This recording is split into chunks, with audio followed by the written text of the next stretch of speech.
তাফসীরে মাযহারির মধ্যে এসেছে মেরাজের রজনীতে রাসূল করিম সাল্লাল্লাহু আলাইহি ওয়াসাল্লাম উম্মাহানির ঘরে তিনি ছিলেন। জিবরাইল আলাইহিস সালাতু ওয়াস সালাম আসলেন। জিবরাইল, মিকাইল এবং ইসরাফিল তিনজনের নাম এসেছে। কোন কোন রাওয়ায়াতে হযরত জিবরাইল আলাইহিস সালাতু ওয়াস সালাম আসলেন। আসার পর উম্মাহানির ঘরের ছাদ খুলে ফেললেন। অটোমেটিক ছাদ দুই দিকে চলে গেল। রাসূলকে উম্মাহানির ঘর থেকে বের করলেন। তাফসীরের কিতাবের মধ্যে এসেছে যে ঘরের ছাদ অটোমেটিক কেন খোলা হলো, দরজা দিয়ে তো বের করতে পারতেন। কারণ হলো রাসূলকে ইঙ্গিত দিচ্ছেন যে আজকে অলৌকিক আশ্চর্যজনক কিছু ঘটনা আল্লাহ আপনার সাথে ঘটাইবেন। সুবহানাল্লাহ। হাদিসের মধ্যে এসেছে রাসূল করিম সাল্লাল্লাহু আলাইহি ওয়াসাল্লাম রজব মাসের চাঁদ উদয়ের পর থেকে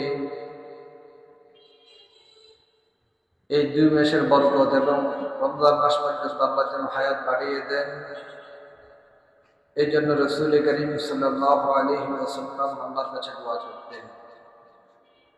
সকলেই বলি আল্লাহুম্মা বারিক লানা ফিমা রাজাব ওয়া শাবান ওয়া বাল্লিগনা রমাদান। আল্লাহুম্মা বারিক লানা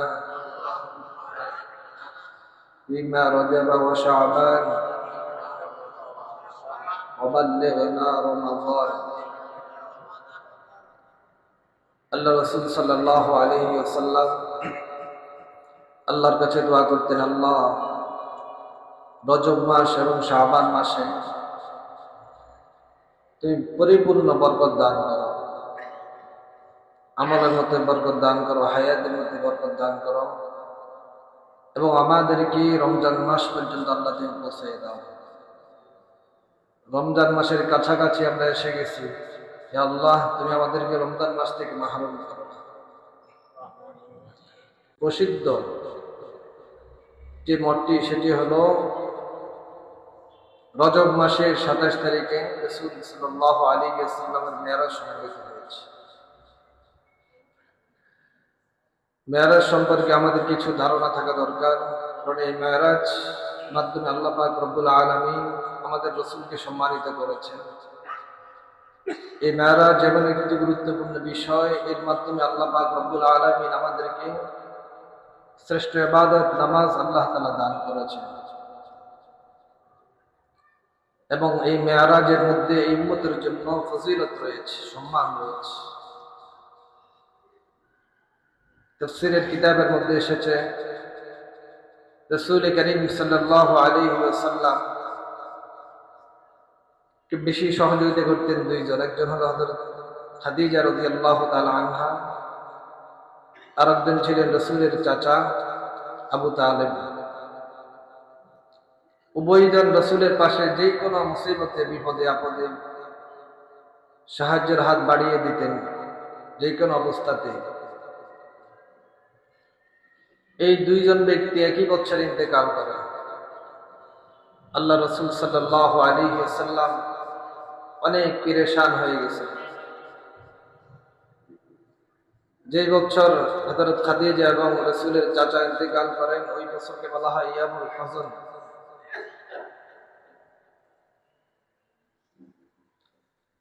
হযনের বছর, চিন্তার বছর। রাসূল পেরেশান হয়ে গেছেন। কাফেরদের যত ধরনের কষ্ট, যত ধরনের রাসূলের উপর অত্যাচার করেছে, আক্রমণ করেছে, এই দুইজন ঢাল হিসেবে থাকতেন। একজনের নসিবে ঈমান হয়েছে, আরেকজনের নসিবে ঈমান হয় নাই। রাসূলকে এত সাহায্য করার পরও, রাসূলের এত নিকটবর্তী হওয়া সত্ত্বেও ঈমান না আনার কারণে কিয়ামতের দিন পরকালে তার জন্য জাহান্নাম ছাড়া কোনো উপায় থাকবে না। ঈমান হলো মূল বিষয়। ঈমান যদি না থাকে, আপনার দ্বীনের যত উপকার করেন না কেন, যত কিছু করেন না কেন, আপনার আকীদা ঈমান যদি ঠিক না থাকে, যতই নেক আমল করেন, এই নেক আমল আল্লাহর কাছে কোনো গ্রহণযোগ্যতা নেই। যেমন এর দৃষ্টান্ত হলো রাসূলের চাচা আবু তালেব। কি পরিমাণ রাসূলের ঢাল হিসেবে ছিলেন রাসূলের, এরপর ঈমান না থাকার কারণে কিয়ামতের দিন আল্লাহ পাকের কাছে কোনো সুপারিশ করতে পারবেন না চাচার পক্ষে। আল্লাহ রাসূলকে ধমকি দিয়ে দিলেন, ইন্নাকা লা তাহদি মান আহবাব ওয়ালাকিন্নাল্লাহ ইয়াহদি মান ইয়াশা। হে রাসূল, আপনি চাইলে যে আপনার আপনজনকে, আপনার চাচা আপনার অনেক প্রিয়, চাইলে তাকে আপনি ঈমান হেদায়েত দিতে পারবেন না। হেদায়েত দেওয়ার মালিক কে? আল্লাহ। ইন্নাকা লা তাহদি মান আহবাবতা ওয়ালাকিন্নাল্লাহ ইয়াহদি মান ইয়াশা। হে রাসূল, আপনি চাইলে হেদায়েত দিতে পারবেন না। যেখানে রাসূলকে আল্লাহ বললেন আপনি হেদায়েত দিতে পারবেন না, রাসূল নবী হয়ে হেদায়েত দেওয়ার মালিক না, সেখানে কোনো উলামায়ে কেরাম, কোনো পথভ্রষ্ট, কোনো গোমরাহ দল কি হেদায়েত দেওয়ার মালিক হতে পারে? বুঝাইতে পারে, পথ দেখাইতে পারে, কিন্তু তাদেরকে জোরপূর্বক হেদায়েত দেওয়ার মালিক উলামায়ে কেরাম না, যেখানে স্বয়ং রাসূল হেদায়েতের মালিক। যাই হোক, আল্লাহ পাক রব্বুল আলামিন রাসূলের চিন্তাকে দূর করার জন্য, এক রায়াতে আসছে রাসূলের চিন্তাকে দূর করার জন্য, রাসূলকে সান্ত্বনা দেওয়ার জন্য আল্লাহ পাক রব্বুল আলামিন রাসূলকে নিজের কাছে ডেকে নিয়ে আসছেন। বলেন সুবহানাল্লাহ।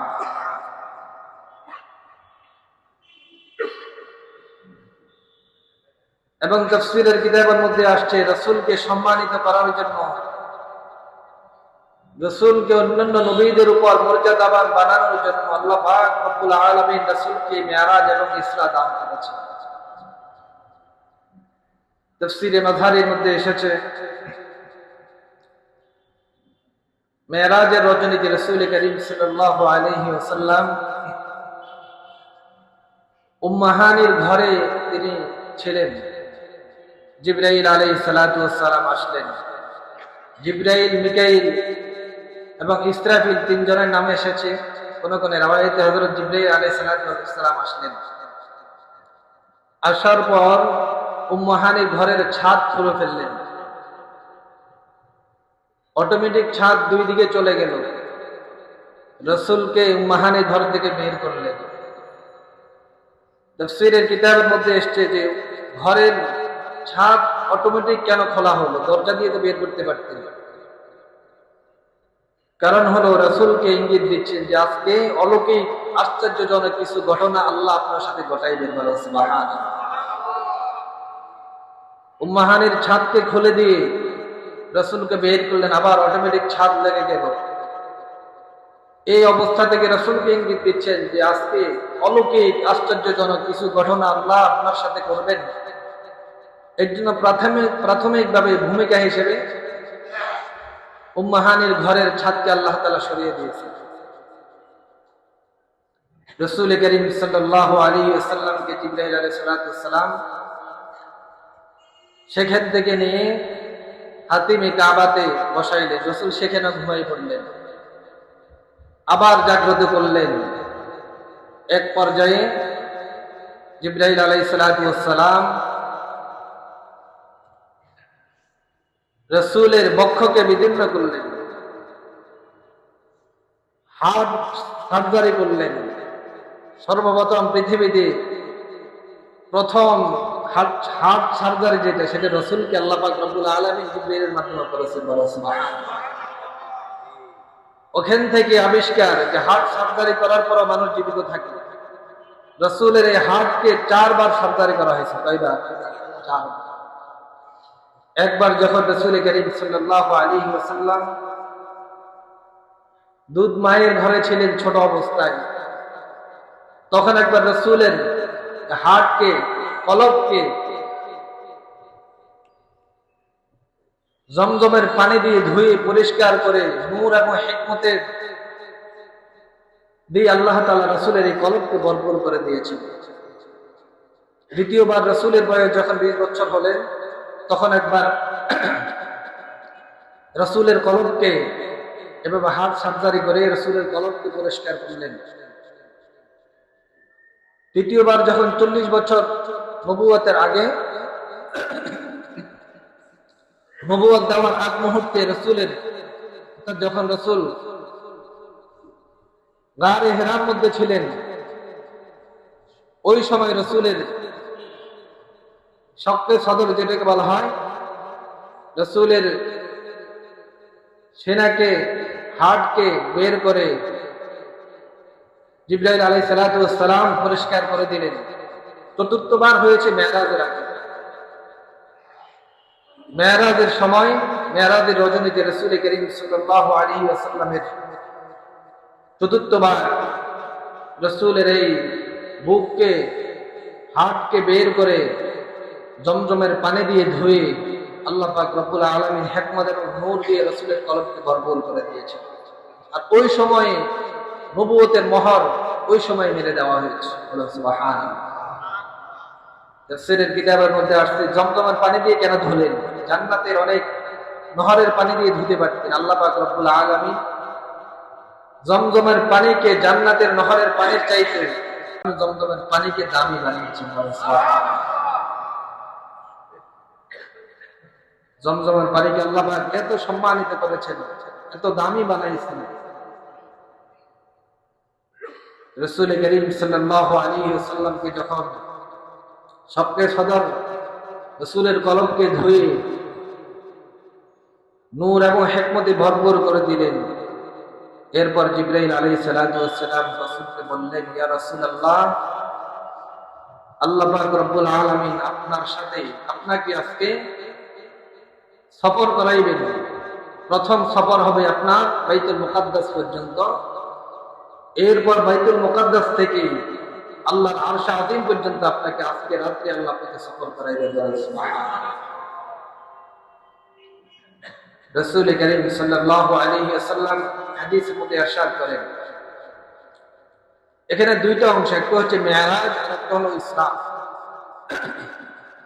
মেরাজ শব্দের অর্থ হলো সিঁড়ি, যেটাকে আমরা বর্তমান লিফট হিসেবে ব্যবহার করি। মেরাজ অর্থ হলো লিফট বা সিঁড়ি। আর ইসরা মানে হলো রাত্রির সফর।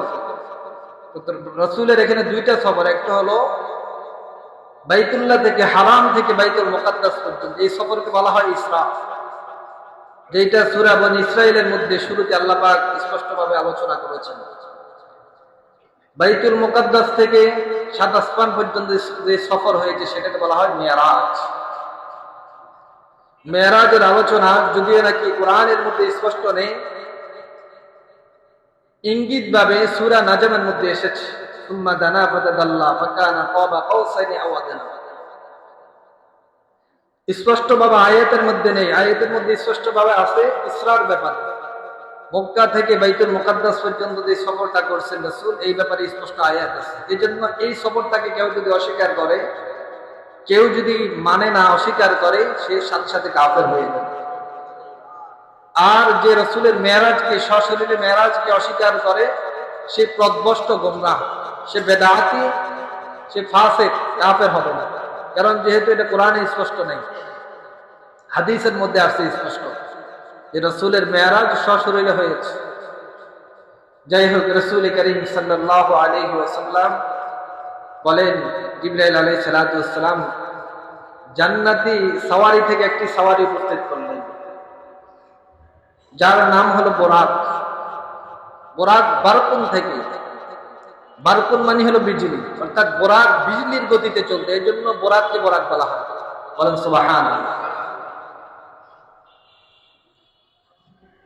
রাসূল বলেন, এই বোরাক খচ্চরের চাইতে ছোট, গাধার চাইতে একটু বড়, এই ধরনের আকৃতি। রাসূল করিম সাল্লাল্লাহু আলাইহি ওয়াসাল্লাম বলেন, যখন আমার সামনে বোরাককে হাজির করা হলো, বোরাক নাড়াচড়া করতে লাগলো, লাফালাফি করতে লাগলো।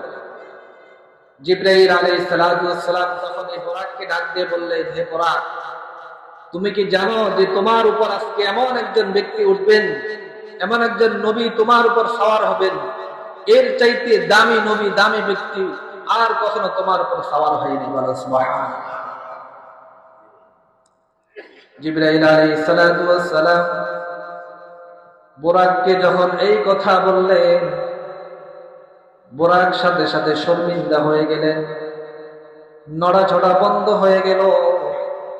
শর্মিন্দা হয়ে বুরাক একদম স্থির হয়ে গেল, আর বলতে লাগলো, আমি চাই এই নবী অর্থাৎ মুহাম্মদুর রাসূলুল্লাহ সাল্লাল্লাহু আলাইহি ওয়াসাল্লাম যেন কিয়ামতের দিন আমার জন্য যেন আল্লাহর কাছে শাফাআত করে, বলেন সুবহানাল্লাহ। পয়গম্বর আরবী সাল্লাল্লাহু আলাইহি ওয়াসাল্লাম বুরাককে কথা দিলেন, এই বুরাক, আমি তোমাকে কথা দিলাম কিয়ামতের দিন আল্লাহ পাকের কাছে আমি যদি সুপারিশের অনুমতি পাই, আমি তোমার জন্য আল্লাহর কাছে সুপারিশ করব। বুরাক পর্যন্ত রাসূলের সুপারিশ পাওয়ার জন্য কি তামান্না তার দিল, অথচ এই তো জান্নাতি সওয়ারি, জান্নাতে যাওয়ার জন্য তার সুপারিশ লাগবে না, এরপর রাসূলের সুপারিশের জন্য এই বুরাক কি আগ্রহী। অথচ রাসূল করিম সাল্লাল্লাহু আলাইহি ওয়াসাল্লাম বলেন, আমার উম্মতদের মধ্যে যারা আমার সুন্নতের উপর অবিচল থাকে, নিজের জীবনকে সুন্নতের মাধ্যমে সাজায়, নিজের জীবন সুন্নতের উপর পরিচালনা করে, কিয়ামতের দিন আমি এই উম্মতের জন্য আল্লাহর কাছে শাফাআত করব। সুবহানাল্লাহ। আমরা রাসূলের সুন্নাত পালন করতে রাজি না, নিজের সারথিনা বডির মধ্যে রাসূলের সুন্নাতকে ফিট করতে আমরা রাজি না, কিন্তু শাফাআত পাইতে সবাই রাজি, সবাই আকাঙ্ক্ষা শাফাআতে, কিন্তু যেই কাজ করলে শাফাআত পাওয়া যাবে ওই কাজ করতে আমরা কি রাজি। আমরা জান্নাতে যাইতে রাজি, সবাই জান্নাতে যাওয়ার তামান্না আকাঙ্ক্ষা রাখে, কিন্তু জান্নাতে যাওয়ার কাজগুলো করতে কিন্তু আমরা রাজি না, বলেন ঠিক কিনা? জান্নাতে যাওয়ার কাজগুলো আমরা করতে রাজি না, কিন্তু জান্নাতে যাইতে রাজি। রাসূল করিম সাল্লাল্লাহু আলাইহি ওয়াসাল্লাম বললেন, জিবরাইল আলাইহিস সালাতু ওয়াস সালাম যখন বুরাককে আমার পরিচয় দিলেন, বুরাক একদম ভদ্র হয়ে গেল, নীরব হয়ে গেল। পয়গম্বর আরবী সাল্লাল্লাহু আলাইহি ওয়াসাল্লাম বললেন, আমি এই বুরাকের উপর সওয়ার হলাম। বুরাক এমন ভাবে চলতে লাগলো, প্রথম যখন হাতিমে কাবা থেকে রওনা হলো, যখন উপরের দিকে উঠলো, বুরাকের পাগুলো বর্তমান যখন বিমান জমিন থেকে উপরে উঠে যায়, চাকাগুলো উপরের দিকে উঠে যায়, ঠিক তেমনি ভাবে রাসূল করিম সাল্লাল্লাহু আলাইহি ওয়াসাল্লাম বলেন, বুরাকের পাগুলো যখন বুরাক উপরের দিকে উঠতে লাগলো, পাগুলো চাকার মতো এইভাবে উপরের দিকে উঠে গেল। এই যে বিমানের আবিষ্কার, চাকাগুলো জমিনে থাকতে নিচে থাকে, এরপর উপরে উঠে যায়, এগুলো এইসব আয়াত থেকে বুরাকের পায়ের যে আকৃতি এইভাবে তৈরি করা হয়েছে। পয়গম্বর আরবী সাল্লাল্লাহু আলাইহি ওয়াসাল্লাম বলেন, বুরাকের উপর সওয়ার করার পর বুরাকের গতি ছিল বিজলির গতির ন্যায়, যেখানে দৃষ্টি পড়তো ওইখানে বুরাকের একটা কদম পড়তো। হাতিমে কাবা থেকে রাসূল করিম সাল্লাল্লাহু আলাইহি ওয়াসাল্লাম বলেন, প্রথম কদম যেখানে পড়ছে সেটা হলো ইয়াসরিব অর্থাৎ মদিনা। রাসূল করিম সাল্লাল্লাহু আলাইহি ওয়াসাল্লাম বলেন, আমি বুরাকের উপর সওয়ার হলাম, জিবরাইল আলাইহিস সালাতু ওয়াস সালাম আমাকে বলতে লাগলেন, ইয়া রাসূলুল্লাহ, আপনি একটু নিচের দিকে তাকান। রাসূল বলেন, আমি নিচের দিকে তাকাইলাম, দেখলাম একটা ময়দান, একটা চাটিয়াল ময়দান, কোনো বৃক্ষ নাই, কোনো বসবাস নেই। জিবরাইল আলাইহিস সালাতু ওয়াস সালাম বললেন, বুরাককে এখানে থামো। ওই চাটিয়াল ময়দানের মধ্যে ইয়াসরিব নামক জায়গার মধ্যে বুরাক থামলো। রাসূল করিম সাল্লাল্লাহু আলাইহি ওয়াসাল্লামকে জিবরাইল বললেন, ইয়া রাসূলুল্লাহ, আপনি এখানে নামেন, 2 রাকাত নামাজ আদায় করেন।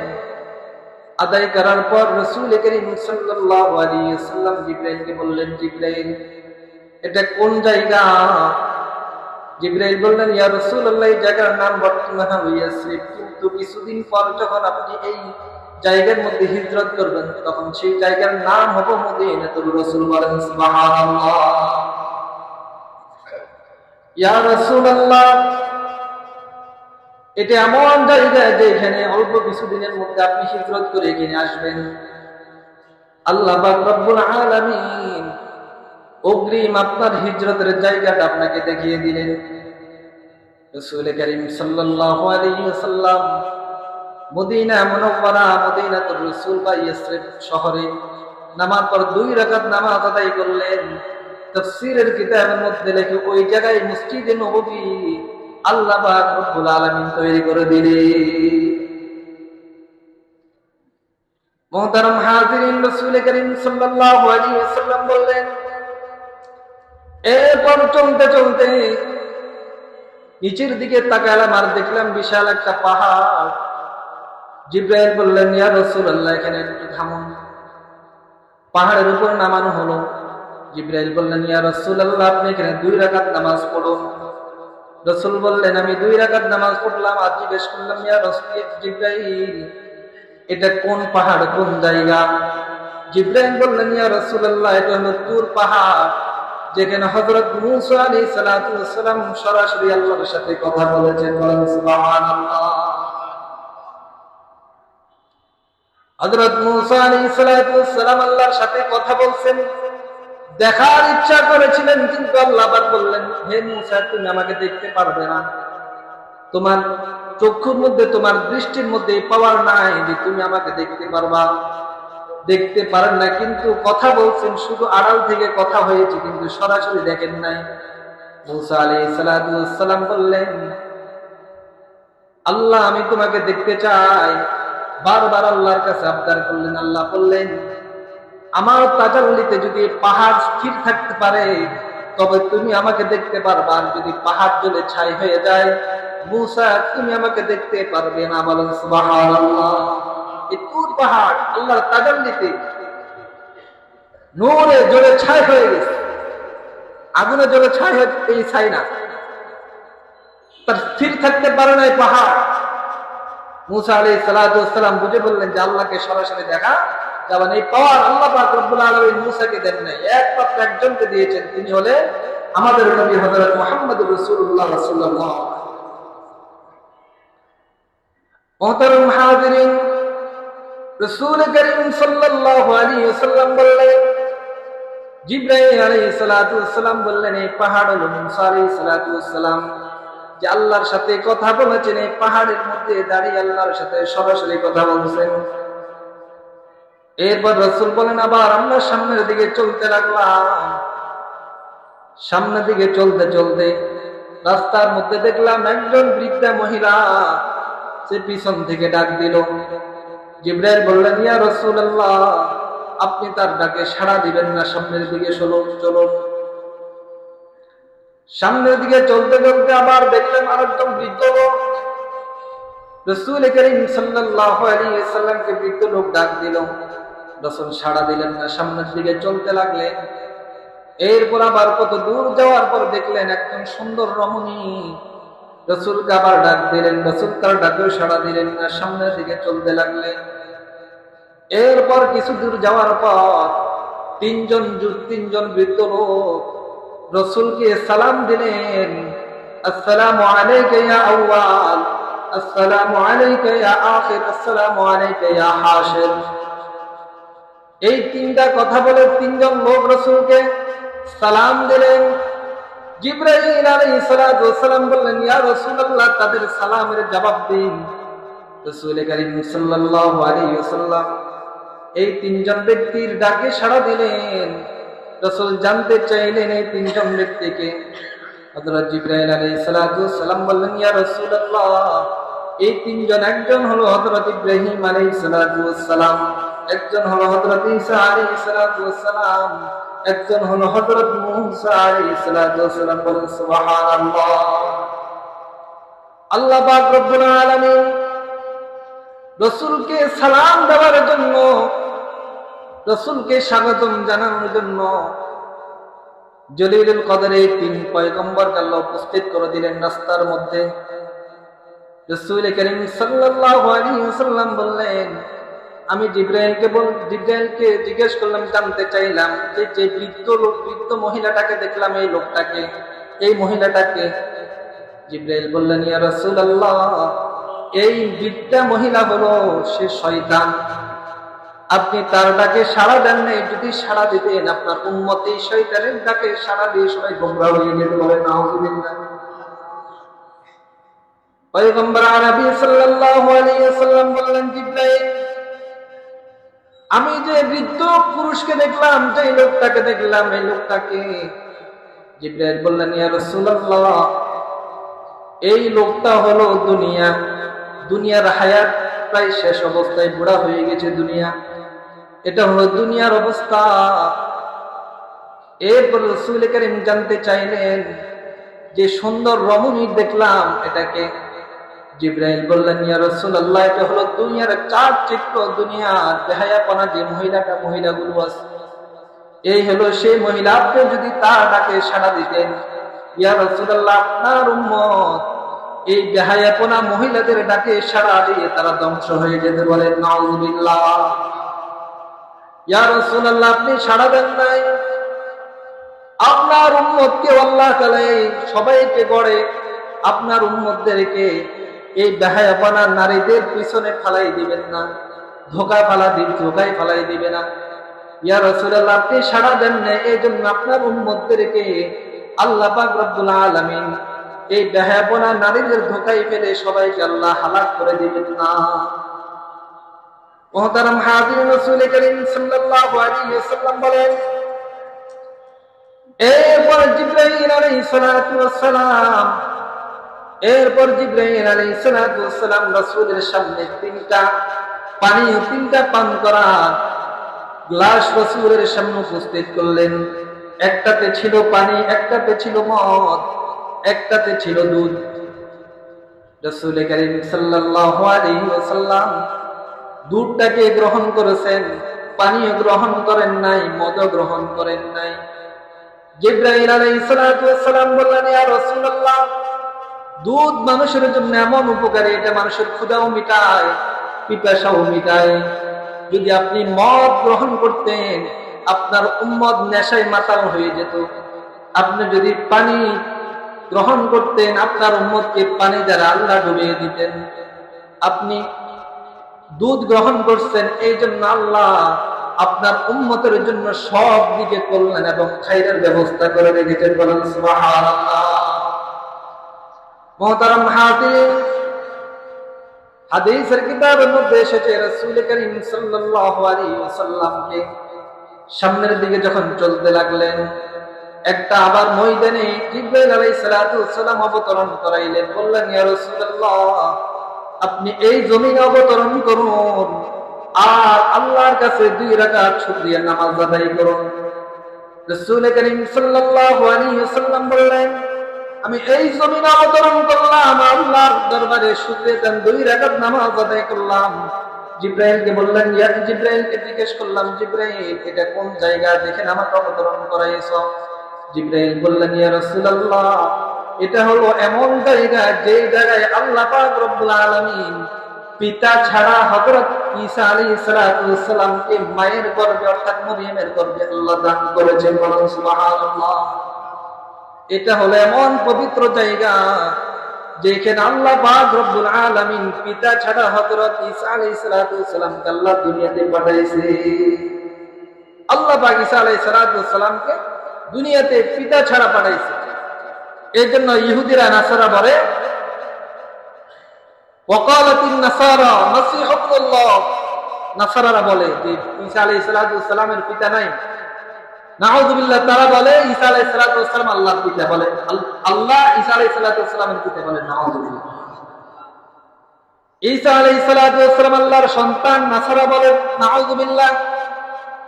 কারণ আল্লাহ পাক রব্বুল আলামিন ঈসা আলাইহিস সালামকে দুনিয়াতে পাঠাইছেন কোন পিতা ছাড়া আল্লাহ দুনিয়াতে পাঠাইছেন। আল্লাহ হলো সর্বশক্তিমান, আল্লাহু আলা কুল্লি শাইইন কাদির। আল্লাহ মানুষকে যেভাবে চান সেভাবে সৃষ্টি করতে পারেন। আদমকে আল্লাহ পাক রব্বুল আলামিন পিতা মাতা ছাড়া সৃষ্টি করেছেন, বাবাও নাই মাও নাই। আল্লাহ পাক মাটি থেকে আদমকে সৃষ্টি করেছেন। এরপর হাওয়াকে, হাদিসের মধ্যে আসছে, হাওয়া আলাইহিস সালামকে আল্লাহ মা থেকেও সৃষ্টি করেন নাই, একজন পুরুষ থেকে অর্থাৎ আদম আলাইহিস সালাতু ওয়াস সালামের বাম পাজরের হাড্ডি থেকে হযরত হাওয়া আলাইহিস সালাতু ওয়াস সালামকে সৃষ্টি করেছেন। বলেন সুবহানাল্লাহ। হাওয়াকেও কোনো মা বাবা থেকে সৃষ্টি করেন নাই। এরপর হযরত ঈসা আলাইহিস সালাতু ওয়াস সালামকে আল্লাহ শুধু মা থেকে সৃষ্টি করেছেন, বাবা ছাড়া। আল্লাহ আমাদেরকে সৃষ্টি করেছেন মা বাবা উভয়জনের মাধ্যমে। বলেন সুবহানাল্লাহ। আল্লাহ কি কুদরতওয়ালা, সর্বশক্তিমান। আল্লাহ চাইলে যেভাবে চান সেভাবে সৃষ্টি করতে পারে।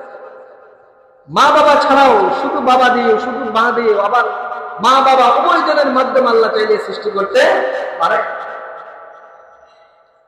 মুহতারাম হাজিরিন, ইসরার যে সফর বাইতুল্লাহ থেকে, হারাম থেকে বাইতুল মুকাদ্দাস পর্যন্ত, এই সফরের মধ্যে আল্লাহ পাক রব্বুল আলামিন আমাদের রাসূলকে অনেক অলৌকিক অনেক বিষয় তার সাথে সংগঠিত হয়েছে। হাদিসের মধ্যে আসছে রাসূল করিম সাল্লাল্লাহু আলাইহি ওয়াসাল্লাম এখনো বাইতুল মুকাদ্দাস পৌঁছেন নাই। পৌঁছার আগে রাসূল করিম সাল্লাল্লাহু আলাইহি ওয়াসাল্লাম দেখলেন কিছু লোক রক্তের নদীতে হাবুডুবু খাচ্ছে আর পাথরগুলো তারা গিলতেছে। জিবরাইল আলাইহিস সালাতু ওয়াস সালামকে জিজ্ঞেস করলেন, এই লোকগুলো কারা যারা এই রক্তের নদীতে হাবুডুবু খাচ্ছে আর পাথর, বড় বড় পাথর গিলতেছে? জিবরাইল বললেন, ইয়া রাসূলুল্লাহ, সামনের দিকে চলুন। সামনের দিকে যাওয়ার পর দেখলেন কিছু লোককে মাথায় বারবার আঘাত করতেছে। মাথার চূর্ণ বিচূর্ণ হওয়ার পর আবার মাথা জোড়া লেগে যায়, আবার তার মাথার মধ্যে আক্রমণ করা হয়, আঘাত করা হয়, মাথা চূর্ণ বিচূর্ণ হয়ে যায়। রাসূল করিম সাল্লাল্লাহু আলাইহি ওয়াসাল্লাম জানতে চাইলেন, জিবরাইল এরা কারা, এদেরকে কেন এমন শাস্তি দেওয়া হচ্ছে? জিবরাইল বললেন, ইয়া রাসূলুল্লাহ, সামনের দিকে চলুন। রাসূল বলেন, আমি সামনের দিকে চলতে লাগলাম। কিছু দূর যাওয়ার পর দেখলাম বড় আগুনের চুলা, তুন্দুলের চুলা, যেমন বড় আগুনের চুলা, এর মধ্যে কিছু পুরুষ মহিলা, নারী পুরুষ, তারা এর মধ্যে আগুনের মধ্যে লাফালাফি করতেছে উলঙ্গ অবস্থায়। অন্য রিওয়ায়াতের মধ্যে এসেছে তাদের লজ্জাস্থান থেকে দুর্গন্ধ ফুল বের হচ্ছে। রাসূল করিম সাল্লাল্লাহু আলাইহি ওয়াসাল্লাম জিবরাইলকে বললেন, জিবরাইল, এরা কারা যাদেরকে এত কঠিন শাস্তি দেওয়া হচ্ছে? জিবরাইল বললেন, ইয়া রাসূলুল্লাহ, সামনের দিকে অগ্রসর হন। আল্লাহ পাকের রাসূল সাল্লাল্লাহু আলাইহি ওয়াসাল্লাম সামনের দিকে অগ্রসর হতে লাগলেন। রাসূল বললেন, কিছু দূর যাওয়ার পর দেখলাম কিছু লোকদের জিহ্বাকে কেচি দ্বারা কর্তন করা হচ্ছে। একবার কাটার পর আবার গোড়া লেগে যায়, আবার কাটা হয়, আবার গোড়া লেগে যায়। রাসূল বললেন, আমি জিবরাইলকে জিজ্ঞেস করলাম, এরা কারা? জিবরাইল বললেন, ইয়া রাসূলুল্লাহ, সামনের দিকে অগ্রসর হন। রাসূল সাল্লাল্লাহু আলাইহি ওয়াসাল্লাম বলেন, সামনের দিকে অগ্রসর হলাম। কিছু লোক দেখলাম তারা কিছু লাকড়ি জমা করতেছে আর এগুলো মাথায় উঠাচ্ছে, কিন্তু মাথায় উঠাতে পারছে না, মাথায় উঠাতে পারছে না, এত ভারী লাকড়ি।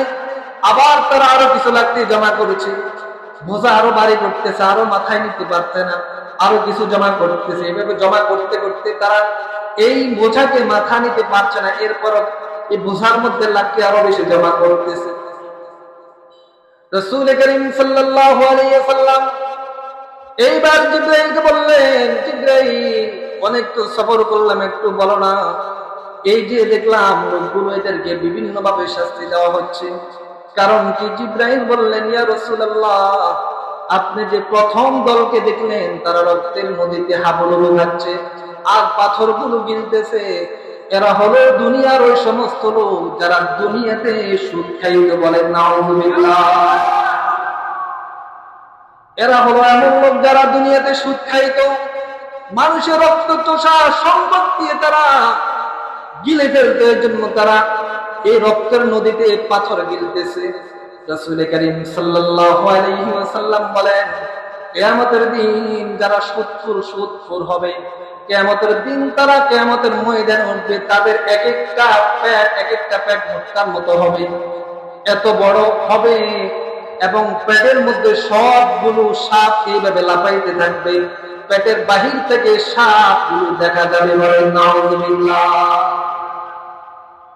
মানুষ তাদেরকে দেখে চিনি ফেলবেন, এরা দুনিয়াতে সুদ খাইতো, এরা দুনিয়াতে মানুষের রক্ত চোষা সম্পদকে তারা ভক্ষণ করত। কিয়ামতের দিন আল্লাহ পাক রব্বুল আলামিন তাদের কেমন ভয়ঙ্কর অবস্থা উঠাইবেন। আল্লাহ রাসূল সাল্লাল্লাহু আলাইহি ওয়াসাল্লাম বলেন, লাআনাল্লাহু আকিলার রিবা ওয়া মুনকিলাহু ওয়া শাহিদাইহি ওয়া কাতিবাহু। সুদখোরের, সুদের সাথে সম্পৃক্ত মোট 5 জন ব্যক্তিকে আল্লাহ শাস্তি দিবেন, 4 শ্রেণীর লোককে আল্লাহ শাস্তি দিবেন। আল্লাহ লাআনত, বলেন নাউযুবিল্লাহ। সুদের সাথে সম্পৃক্ত আল্লাহ রাসূল সাল্লাল্লাহু আলাইহি ওয়াসাল্লাম বলেন 4 শ্রেণীর লোককে আল্লাহ শাস্তি দিবেন। কোন গুনাহের সাথে সংশ্লিষ্ট সম্পর্কিত এতজন ব্যক্তিকে আল্লাহ শাস্তি দিবেন না। সুদের কারণে আল্লাহ 4 শ্রেণীর লোককে আল্লাহ শাস্তি দিবেন। 4 শ্রেণীর লোকের উপর আল্লাহ লানত। অন্য হাদিসের মধ্যে আছে লানাতুল্লাহ, আল্লাহর লানত, রাসূলের লানত, ফেরেশতাদের লানত এবং পুরা জমিনে যত মাখলুক রয়েছে তারা পর্যন্ত সুদের উপর লানত করতে থাকে, বলেন না। 4 শ্রেণীর লোককে আল্লাহ পাক রব্বুল আলামিন তাদের উপর লানত করবেন। একজন হলো আকিলার রিবা, সুদ যে খায়, যে সুদ খায় তার উপর আল্লাহ লানত করবেন।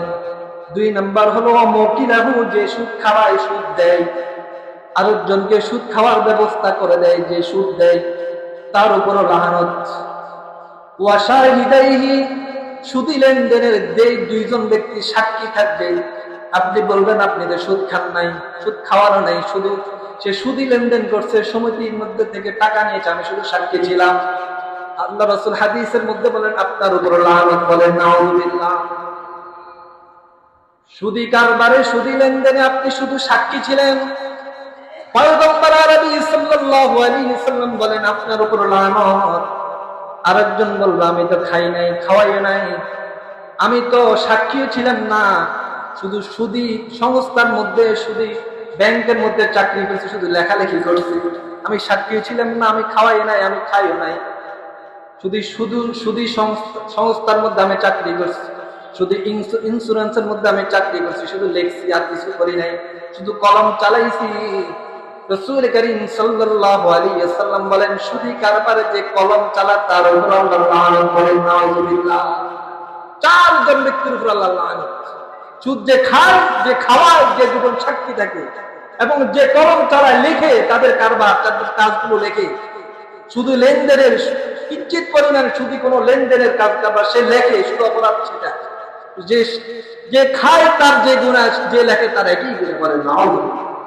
আল্লাহ পাক রব্বুল আলামিন আমাদেরকে বিষয়গুলো বুঝার এবং আমল করার তৌফিক দান করুন।